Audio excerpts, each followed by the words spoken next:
Good evening, ladies and gentlemen. Today we mourn the death of an individual who was gunned down in the park last night by an officer, Thomas Waller. Because of this tragedy, we will be diving into the world of levels of doubt. We have the officer here today. Welcome in, Officer Thomas Waller. Nice to meet you, officer. I'm Mr. Daniels. Nice to meet you, Mr. Daniel. You agreed to meet with me and educate our viewers on how probable cause and reasonable suspicion as an officer, how you use it. How about we start with reasonable suspicion? So reasonable suspicion is very simple. If a car has no taillight, that's a reasonable suspicion cause to stop the vehicle because it's illegal to not drive with a taillight. You have to have it on your car. So if the car were to commit a traffic violation for like not wearing a seatbelt or speeding or any other example like that, that would be reasonable suspicion to pull them over? Yes. How insightful. I would love to hear more about probable cause now. Probable cause is a little bit different from reasonable suspicion. If I'm walking on the street and I look into a car and I see drugs that are visible, that's my probable cause to search the car and see if it's drugs or not. Okay, so does the drug in this example or any other thing have to be visible to your eyes? Yes, it does. So it can't be like stored away in the glove box? No, you have to see it with your 2 eyes. How interesting. Well, it was very much great to hear your side of the story. Thank you for meeting with me. Have a great day. Our next guest speaker, local district attorney Colten Erickson. Welcome in, Colten. Nice to meet you, Mr. Daniel. Nice to meet you too.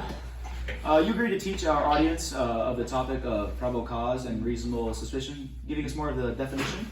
Of course. So, probable cause is the legal standard by which police authorities have a reason to obtain a search warrant for the arrest of a suspected criminal and the court's issuance of a search warrant. Oh, interesting. Can you tell me more about reasonable suspicion now? Of course. Reasonable suspicion is a legal standard that allows law enforcement officers to briefly stop an individual on the street and question them. That's very interesting, but how can officers use both? Like, why do they?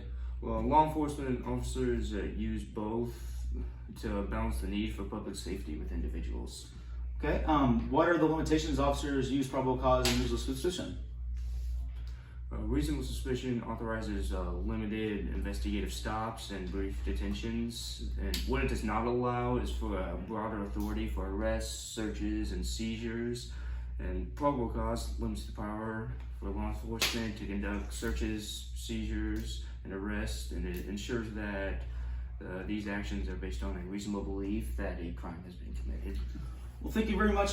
You very much educated me, and I'm sure you educated our viewers. Thank you for your time, District Attorney. You may leave now. Viewers, I thank you very much for listening to this special broadcast for our Z News. Something's coming in. Officer Thomas Waller was just apprehended outside of the news center and has been arrested for the murder of a child in the park last night. But you heard it here first. Z News, out.